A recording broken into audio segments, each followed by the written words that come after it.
de respecter ce qu'il écrit. La vieille petite dame entra dans la salle à manger de l'hôtel, avança péniblement vers la table et s'assit à sa place en gémissant.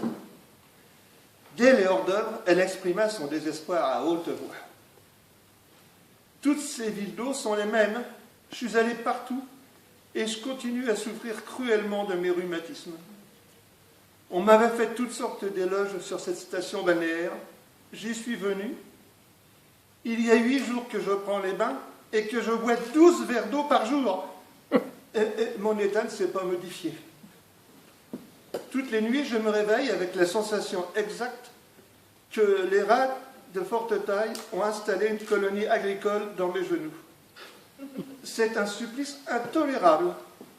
Moi qui autrefois pouvais jouer du piano sans fatigue 15 heures par jour, je suis à peine aujourd'hui, avec mes pauvres doigts perclus de rhumatisme, capable de tenir une misérable fourchette.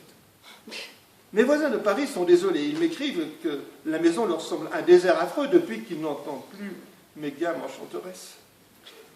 Comment cela finira-t-il? Je sens bien que je ne guérirai jamais. Et la vieille dame, qui venait de se servir du potage, laissa tomber dans son assiette de grosses larmes. Tous les assistants étaient émus. Un monsieur d'un certain âge, qui se trouvait en face d'elle, prit la parole pour exprimer l'apitoiement général. « Ne vous désolez pas, madame, ce n'est pas au bout de 8 jours qu'on éprouve les bons effets d'une cure, mais il suffit d'être patient.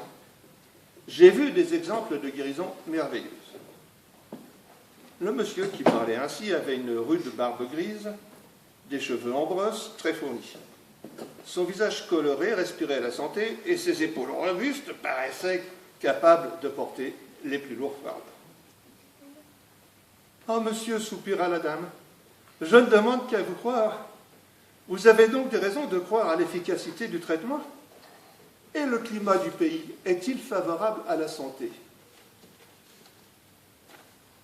Madame, quand je suis arrivé dans ce pays pour la première fois, je ne pesais certainement pas 50 livres. J'étais à peine capable de lever un bras au-dessus de ma tête. Je n'avais pas la force de prononcer un seul mot intelligible. Est-il nécessaire de vous dire qu'à cette époque, une cuillère ou une fourchette mettait des instruments aussi inutiles qu'une hallebarde à un vermisseau? Je ne quittais jamais mon lit sans être soutenu par des bras robustes et je passais d'ailleurs toutes mes journées dans une demi-somnolence. Je ne prenais aucun intérêt à la conversation des personnes qui m'entouraient. Vous pouvez voir qu'à l'heure actuelle, j'ai quelques cheveux sur la tête. Quand j'arrivais dans cette ville, toute la garniture de mon crâne n'aurait pas suffi pour faire une perruque à un moineau. J'étais si faible et si désarmé dans la lutte pour la vie qu'un enfant de 4 ans de vigueur moyenne m'eût renversé d'une chiquenaude. Voilà comment j'étais, madame, à mon arrivée dans cette ville. Vous pouvez faire la comparaison.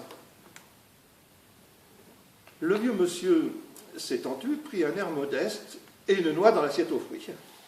Il la broya machinalement entre le pouce et l'index pour se donner une contenance.